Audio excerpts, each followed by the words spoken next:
بسم الله الرحمن الرحيم. اللهم صل على محمد وآل محمد.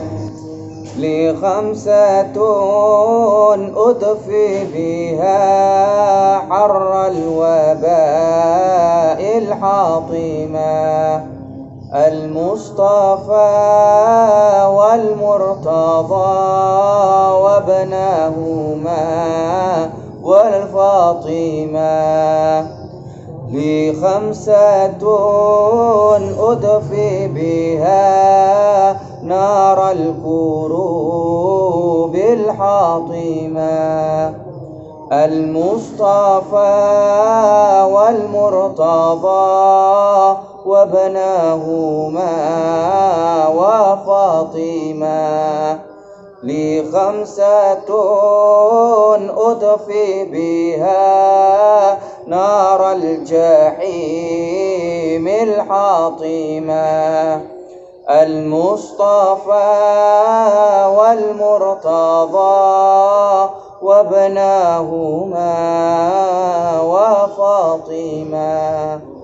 لي خمسة أطفي بها نار الجحيم الحاطمة: المصطفى والمرتضى وابناهما وفاطمة. لي خمسة أطفي بها حر الوباء الحاطمة: المصطفى والمرتضى وابناهما وفاطمة.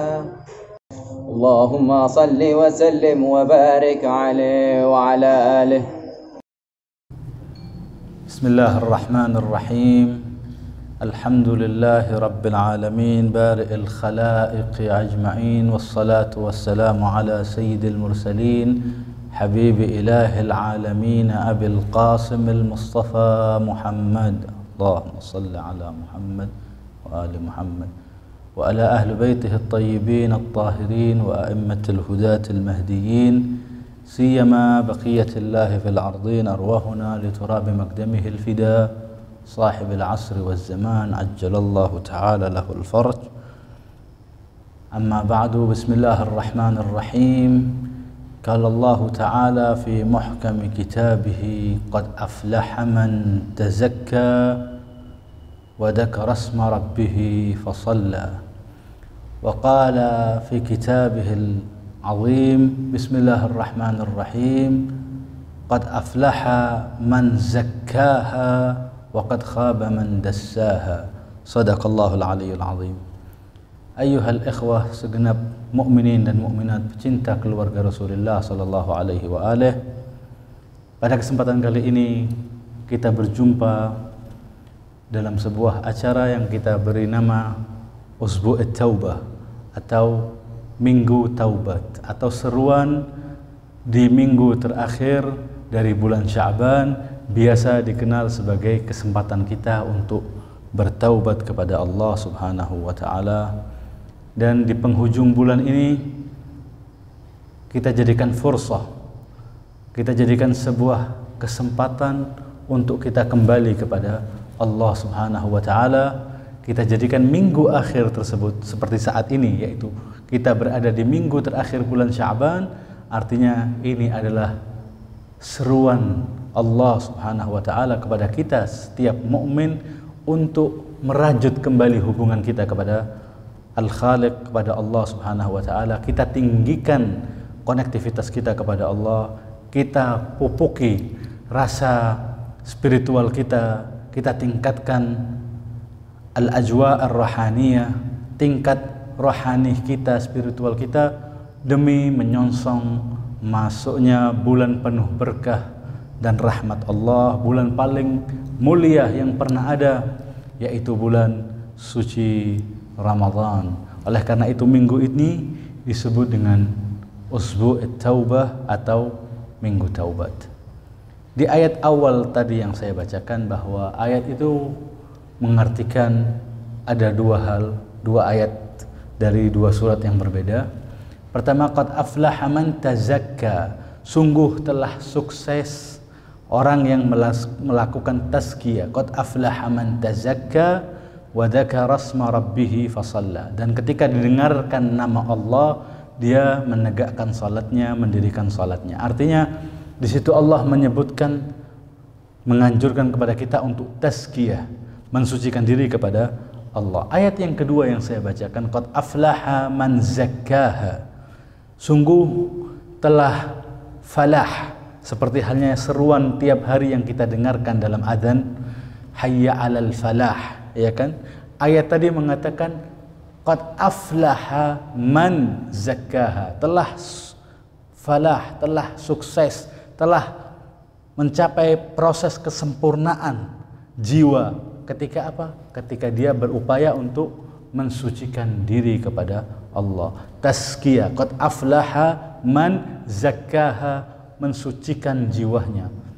Wa qad khaba man dassaha, dan telah celaka, telah merugi orang yang meracuni hawa nafsunya, selalu mengiyakan ego dan perasaan dia. Itu artinya sebelum ayat itu Allah Subhanahu wa taala bersumpah, dan kita ketahui wa innahu laqasamun law ta'lamuna 'azim, sungguh sumpahnya Allah Subhanahu wa taala maha agung, al-azim, la yaqsumu illa al-azim, zat yang paling sempurna, bahkan seluruh kesempurnaan itu bersumber dari Allah Subhanahu wa taala.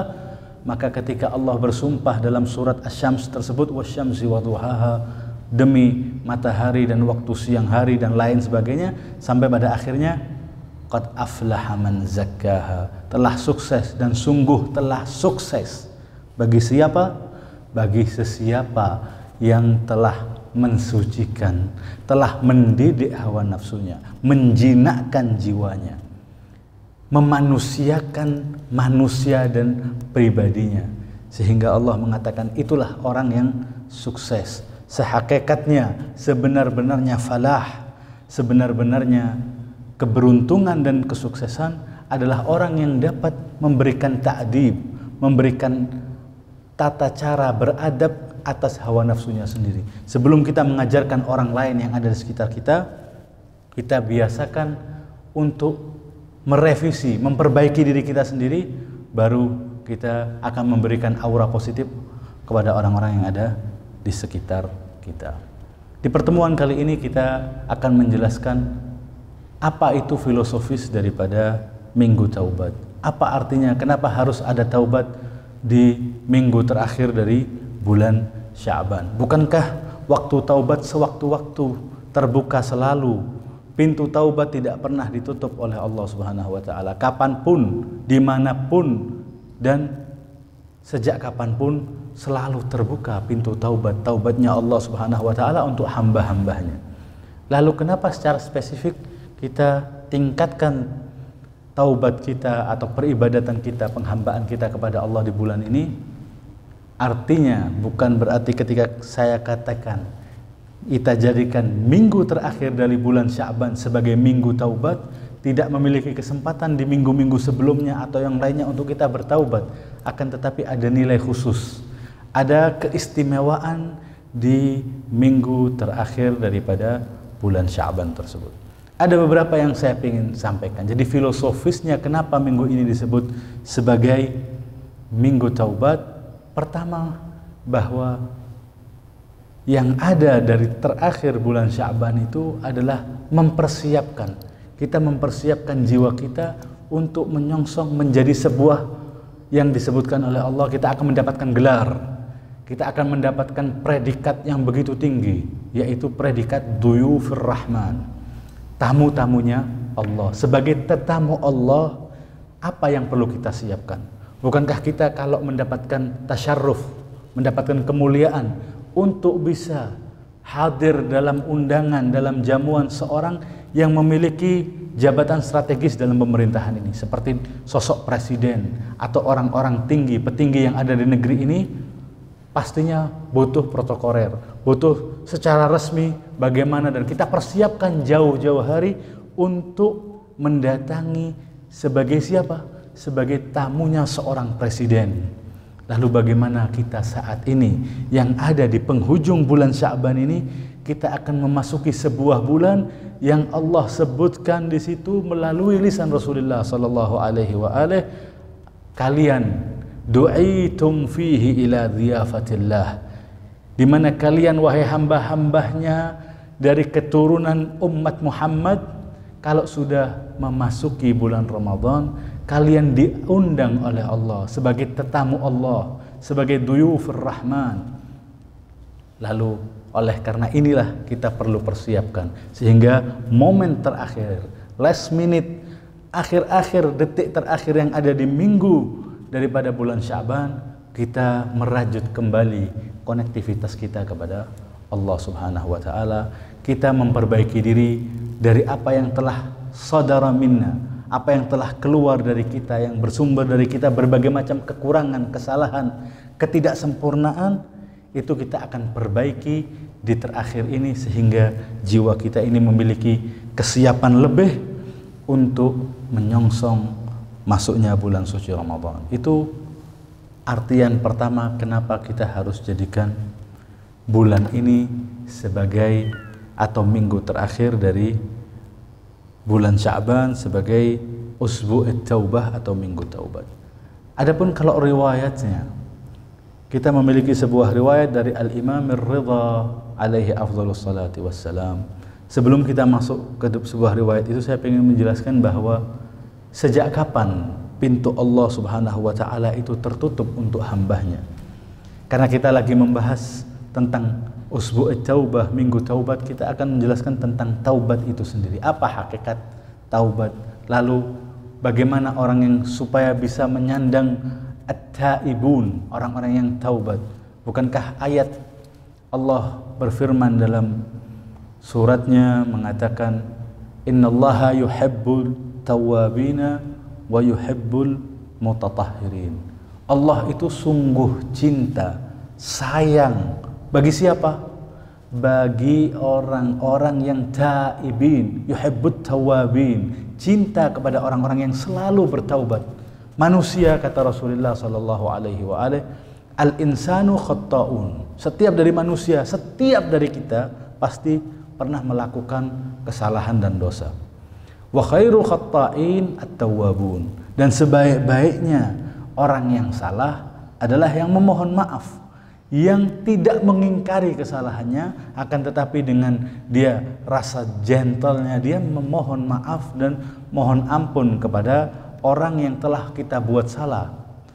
Lalu kita mengetahui bahwa kita ini adalah hamba Allah Subhanahu wa taala, kita kembali mengaku, i'tiraf, kita sebenar-benarnya kita mengaku kepada Allah, wahai Zat yang telah menciptakan aku, dan wahai Zat yang telah mengutus para nabinya untuk menyampaikan sebuah taklif, sebuah ajaran, sebuah tugas untuk aku, dan aku tidak mengindahkan tugas tersebut, maka ada kesalahan dari kita, kita mohon ampun, kita mohon maaf kepada Allah. Dan orang yang melakukan hal demikian, predikatnya tinggi, sifatnya, gelar yang dia dapatkan dari Allah Subhanahu wa taala begitu tinggi. Allah mengatakan dalam ayat tersebut, yuhibbut tawabin. Allah itu cinta kepada hambanya yang bertaubat kembali kepada Allah Subhanahu wa taala. Dan tidak cukup sampai di situ, wa yuhibbul mutatahhirin. Dan Allah juga cinta kepada orang yang selalu mensucikan dirinya,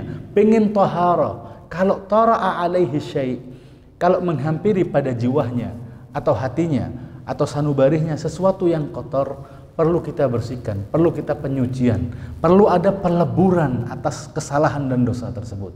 Nah, orang yang melakukan tahara, yutatahhir, berupaya untuk mensucikan dirinya, dia mendapatkan gelar adalah sebagai Habibullah, orang yang dicintai, yang dikasihi oleh Allah Subhanahu wa taala. Kalau kita mungkin bisa mengeklaim diri kita sebagai orang yang cinta kepada Allah, yuhibbullah, cinta. Tapi kalau orang yang bertaubat dengan taubat yang sebenarnya, bukan hanya dia yang cinta kepada Allah, akan tetapi Rabbul Izzah, yaitu Allah Subhanahu wa taala sendiri, cinta kepada orang tersebut orang yang telah melakukan taubat. Jadi begitu tinggi, luar biasa. At-taib habibullah, orang yang bertaubat adalah statusnya habibullah. Seperti halnya Rasulullah sallallahu alaihi wa alihi, gelarnya adalah habibullah, habibi ilahil alamin, adalah kekasih untuk Tuhan alam semesta ini. Maka orang yang bertaubat dengan sebenar-benarnya taubat, hakikatnya dia adalah orang seperti mendapatkan gelarnya Sayyidul Wujudi Muhammad. Yang mengatakan itu adalah beliau sendiri. Sayyidul Wujudi Muhammad berkata, At-taib habibullah, orang yang bertaubat itu adalah kekasihnya Allah. At-taib minad dzambi kama la dzambalah, orang yang berupaya untuk bertaubat kepada Allah itu seperti halnya la dzambalah, seperti halnya dia tidak melakukan dosa.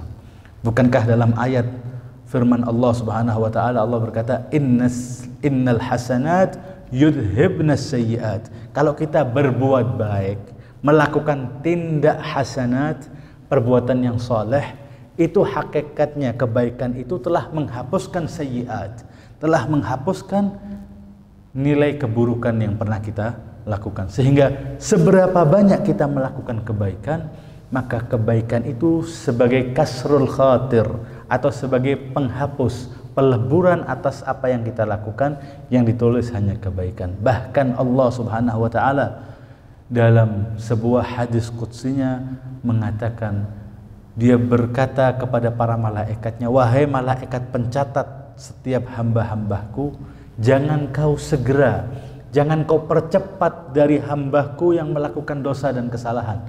Amhilhum, berikan jeda, berikan muhla, kesempatan dia. Siapa tahu dia hendak bertaubat untuk kembali kepadaku, maka jangan kau tulis. Bagaimana Allah memerintahkannya? Untuk tidak mensegerakan kepada para pencatat malaikat tersebut untuk mencatat kesalahan kita yang telah kita lakukan. Akan tetapi ditunggu dulu sampai, ada yang mengatakan dalam riwayat itu 6 jam setelah dia melakukan dosa, lalu dia sadar dan kembali kepada Allah, maka selayaknya dia tidak melakukan dosa. Kebalikannya, kalau kita baru saja melakukan niat kebaikan, niat kebaikannya sudah ditulis oleh Allah, sehingga kalau dia merealisasikan niat tersebut, niat baik itu dalam sebuah amal secara aktual, secara sebenarnya amal tersebut yang telah diniatin, maka dia mendapatkan pahala yang ad'afan mudha'afah, pahalanya berlipat-lipat ganda. Minimal adalah asyru amsalihah, 10 kali lipat satu kebaikan yang kita lakukan, ganjarannya adalah 10 kali lipat. Kalau kita melakukan niat baik saja, belum melakukannya, belum merealisasikan niat baik itu, maka telah dicatat, diperintahkan oleh Allah malaikat itu untuk mencatat satu kebaikan bagi dirinya. Nah,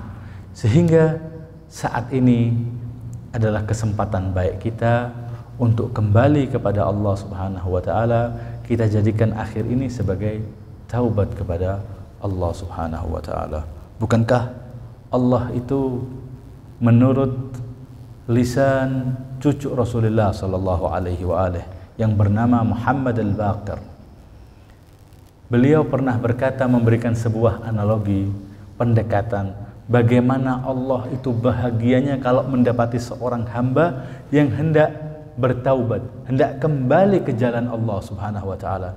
Al-Imam Al-Baqir berkata, innallaha asyaddu farahan, sungguh Allah itu lebih bahagia, lebih suka kalau mendapati seorang hamba yang kembali bertaubat kepada Allah dari seorang yang menghilangkan adalla rahilatahu fi lailatin dhalma, yang kehilangan bekal satu-satunya, baik itu kendaraannya yang zaman itu adalah binatang ternak seperti kuda atau onta. Bagaimana seorang laki-laki berjalan sendirian di malam hari, kehilangan bekal tersebut, kehilangan satu-satunya yang dia harapkan, lalu dia mencari-cari barang yang hilang tersebut sampai akhirnya mendapatkan rahilatahu, mendapatkan alat transportasinya dia dan bekal tersebut. Bagaimana kebahagiaan orang itu ketika mendapatkan dalam keadaan seperti itu dalam malam-malam hari itu? Dia akan merasakan bahagia karena bisa menemukan apa yang dia cari, bentuk kebahagiaan dia. Kata Al-Imam Al-Baqir, sungguh Allah itu lebih bahagia dari sosok manusia yang mendapatkan sesuatu yang hilang dari dia. Allah lebih bahagia, dan Allah mengatakan, wahai hamba-hambaku, wahai segenap makhlukku yang memiliki nafas, kalian semuanya. Allah Subhanahu wa ta'ala dalam ayat raja'nya, dalam memberikan harapan kepada setiap hamba ini, mengatakan jangan pernah kalian berputus asa dari rahmat Allah Subhanahu wa ta'ala. Karena Allah Subhanahu wa ta'ala adalah zat, adalah sosok zat yang telah menulis pada jiwanya, pada zatnya itu adalah rahmat. Kataba ala nafsihi rahmah, telah dicatat di zatnya Allah itu rahmatnya. Sehingga kalau dia harus menghadapi seorang hamba untuk bisa memilih mana yang lebih didahulukan, murkanya atau rahmatnya, Allah selalu mendahulukan rasa rahmatnya, rasa kasih sayangnya kepada hambanya daripada murkanya. Bukankah Allah memiliki sifat syadidul iqab? Allah itu syadid, begitu kejam pembalasannya, begitu kuat, jabbarus samawati wal ard. Tapi di sisi lain Allah itu Rahman, Ghafurur Rahim. Allah itu maha memberikan maghfirah dan kasih sayang, dan selalu kasih sayangnya didahulukan dari amarahnya. Allah tidak mengedepankan amarahnya ketika melihat seorang hamba yang melakukan kesalahannya. Sehingga kalau ada nantinya bertemu di mahkamahnya Allah, ketika kita dalam satu kedudukan atau satu keadaan yang mengharuskan kita ada muhakamah, ada perhitungan, ada hisab amam Allah, kalau di situ mendapati murka Allah, maka orang itu telah melakukan satu hal yang keterlaluan. Kata orang Jawa, kebacut dia melakukan hal tersebut. Artinya kalau dia melakukan hal-hal yang masih bisa ditolerir oleh Allah Subhanahu wa ta'ala, pasti Allah mengedepankan rasa rahmatnya yang didahulukan untuk daripada memberikan murkahnya. Oleh karena itu Allah berkata dalam ayatnya, ya ibadiyalladzina asrafu ala anfusihim, wahai hamba-hambaku yang israf, yang berlebihan, yang keterlaluan atas hawa nafsunya, selalu mengiyakan hawa nafsunya, jadi budak rasa hawa nafsunya dia, budak setan hawa nafsu dia, selalu mengiyakan apa yang dia inginkan dalam jiwanya, dia memenangkan, sehingga yang ada dalam tubuhnya adalah kerajaan syaitan, bukan kerajaan Rahman. Harusnya kita ini dalam jasad kita ini melalui indera kita yang 5 atau 5 hal tersebut, dari mata, lalu pendengaran kita, perasa kita, semua itu kita bisa bangun untuk menjadikan sebuah singgasana Tuhan dalam hati kita. Kemarin saya sampaikan bahwa innalil qulubi aw'iyatun, sungguh hatinya manusia ini ada tempat-tempatnya, ada bejanahnya. Afdaluha aw'aha, yang paling afdalnya hati itu yang paling dapat menampung ma'rifah, menampung kebenaran tersebut. Sehingga hati ini yang paling afdal adalah yang paling wa'i, yang paling sadar atas apa yang harus dia lakukan, sadar akan taklifnya dia, sadar akan apa yang harus dia kerjakan, bagaimana dia batasan-batasan yang harus dia berhenti di situ atau harus dia lakukan, sehingga dia tahu batasan-batasan dia. Sehingga Allah Subhanahu wa ta'ala dalam firman-Nya tersebut berkata, wahai hamba-hambaku, kembali, ya ibadiyalladzina asrafu, yang israf, wahai hamba-hambaku, dia melakukan kesalahan, tapi Allah menyebutkan tetap, walaupun dia melakukan kemaksiatan, bukan mengatakan wahai mantan-mantan hambaku, la. Allah hanya mengatakan wahai hamba-hambaku, kembali. Allah hanya mengatakan asrafu ala anfusihim la taqnatu, jangan kau, Allah menafikan, jangan kalian berputus asa, la taqnatu min rahmatillah, jangan kamu itu berputus asa atas rahmatnya Allah Subhanahu wa ta'ala. Wallahu yaghfirudz dzunuba jami'a, sungguh Allah lah yang akan memberikan maghfirah, yaghfir wa yaghfir wa yaghfir, selalu memberikan maghfirahnya, mengampuni kalian dan memaafkan dari setiap perbuatan kita yang salah. yaghfiru dunuba jami'a. Allah itu menghapus, memaafkan seluruh dosa. Jangan kalian berkecil hati dari rahmat Allah. Allah akan memaafkan. Oleh karena itu, tubu ilallah taubatan nasuha. Ayo kembali kepada Allah dengan taubat yang sebenarnya. Taubatan nasuha. Nasuh yaitu shadiqah. Taubat yang sebenar-benarnya taubat. Artinya dalam kesempatan kali ini, minggu terakhir Sya'ban ini, kita jadikan wasilah, kita jadikan maghnam, kesempatan terbaik kita, fursa dahabiyah, kesempatan emas kita untuk mempersiapkan diri ini. Rasakan dalam setiap benak kita dan sanubari kita, spiritual kita yang meningkat di bulan seperti ini. Terlebih saat ini kita mendapatkan kesempatan lebih untuk sering di rumah, banyak waktu untuk kita dengan keluarga kita, kesendirian kita di rumah. Al-Imam Al-Kadhim memohon kepada Allah, ya Allah, berikanlah aku ini sebuah kesempatan untuk bisa secara totalitas memberikan penghambaan kepadamu. Akhirnya Allah memberikan Al-Imam Al-Kadhim dengan apa?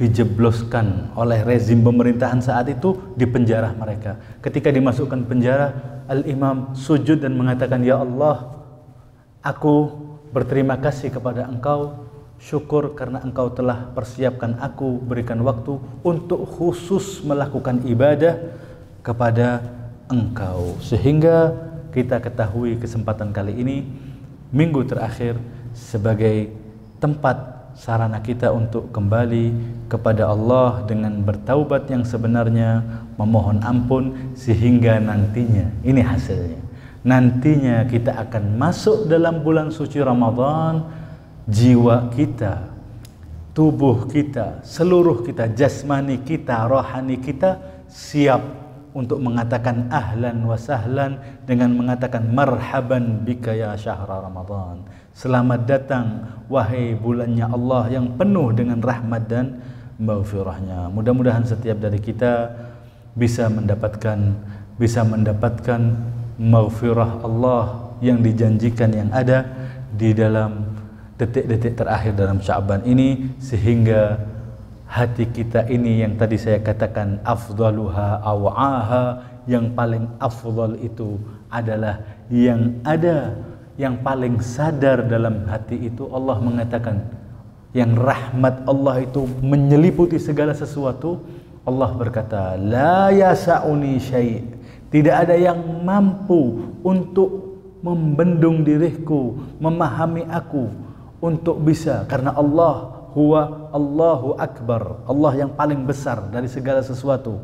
Akan tetapi kata Allah dalam hadis qudsinya, tidak ada yang mampu untuk mengemban aku kecuali bal yasa'uni qalbi abdiyal mu'min. Aku ini akan cukup, akan mampu di mana? Di hati setiap hambaku yang mukmin kepada aku. Hati itu akan dapat merasakan getaran Allah Subhanahu wa ta'ala. Mari kita ketuk pintu langit, kita ketuk hati kita untuk merasakan apa? Getaran yang ada dalam hati ini. Untuk mari kita bertaubat bersama-sama. Tujuan taubat itu pertama memperbaiki diri kita, mempersiapkan untuk menyongsong kebaikan bulan Ramadan, dan untuk selalu bahwa jadikan taubat ini ya Allah, taubat yang selanjutnya kita tidak butuh taubat lagi kepadamu. Taubatan la yahtaju ila taubah, yang kali ini aku taubat padamu ya Allah, sehingga aku tidak butuh lagi taubat selanjutnya. Artinya apa? Taubat yang sebenar-benarnya. Apa salahnya ya Allah? Taubat itu adalah salah satu pintu yang kau siapkan untuk para hamba-Mu. Lalu kalau engkau telah siapkan dan telah kau bukakan pintu itu untuk hamba-Mu, kenapa engkau tidak memberikan aku taufik ya Allah untuk sekalian masuk ke pintu tersebut? Pintu itu adalah taubat. Innalaka baban sammaitahu taubah. Ya Allah, kau ini yang telah, engkaulah ya Rabb yang memiliki pintu yang kau berikan, namanya adalah taubat. Maka izinkanlah aku, berikanlah aku anugerah dan taufik untuk bisa masuk dalam pintu tersebut, sehingga kita termasuk orang-orang yang tawabin, orang-orang yang kau cintai, dan orang-orang mutatahhirin, orang-orang yang selalu melakukan taharah, penyucian jiwanya, sehingga kita adalah hamba-hamba yang kau harapkan, hamba-hamba yang bisa melakukan kebaikan dan perintahmu dan menjauhi apa yang kau larang. Dan terakhir, sebagai penutup di pertemuan kali ini, ya Allah, di akhir-akhir seperti ini, di masa pandemi saat ini, kita harapkan semua kita meyakini ya Allah bahwa kerusakan dunia ini atas perbuatan kita sendiri. Bima kasabat aydin nas, munculnya dhaharal fasad fil barri wal bahr bima kasabat aydin nas, munculnya berbagai macam fasad, kerusakan di langit dan bumi ini, di daratan dan lautan ini, karena perbuatan kasabat aydin nas, perbuatan manusia ya Allah, karena kesalahan. Akhirnya Allah menurunkan siksanya untuk mengingatkan kalian, kembalilah, taubatlah, karena taubat itu artinya taba yatubu, yaitu kembali kepada Allah. Pastinya bukan taba yatubu yutuban, akan tetapi taba yatubu taubatan, kembali kepada Allah Subhanahu wa taala. Artinya mari kembali kepada Allah, dan Allah selalu terbuka pintunya. Bahkan Allah berkata dalam hadisnya, kapan aku tutup pintuku sehingga kau mengetuk pintu selainku? Aku memberikan engkau segala sesuatu, bahkan aku memberikan yang tidak kau minta, akan tetapi kau selalu berharap kepada selainku. Allah memiliki rasa cemburu kepada kalian. Aku yang memberikan kepadamu, engkau berharap pada selainku. Aku memberikan apapun yang kau butuhkan sarananya, akan tetapi kau mengetuk pintu selainku. Mari saat ini kita ketuk pintu Allah itu untuk membukakan kepada kita, sehingga kita sebagai orang-orang yang menyandang gelar atau predikat at-taibun wal mutatahhirun di minggu-minggu ini. Dan terakhir, kita mohon kepada Allah Subhanahu wa taala untuk mensegerakan kemunculan wali ni'matina wa imami zamanina al-muntazar al-mahdi ajjalallahu taala lahul faraj. Dan Allah semoga mensegerakan kemunculan al-faraj beliau dengan hilangnya berbagai macam bala yang ada di dunia ini, wabil khusus yang saat ini kita rasakan. Semoga Allah mengangkat penyakit-penyakit yang ada dan virus atau COVID-19 ini sehingga bisa berlalu. Wa nahnu aminun, kami dalam keadaan aman, tidak perlu takut seperti saat ini. Orang-orang yang beriman adalah orang-orang yang dijaga oleh Allah Subhanahu wa taala. Yang bisa kita lakukan adalah mawas diri, jaga diri, selalu menjaga kebersihan. Sisanya kita serahkan kepada Allah Subhanahu wa taala. Wal afu minkum, hadza minni, summa assalamu alaikum warahmatullahi wabarakatuh.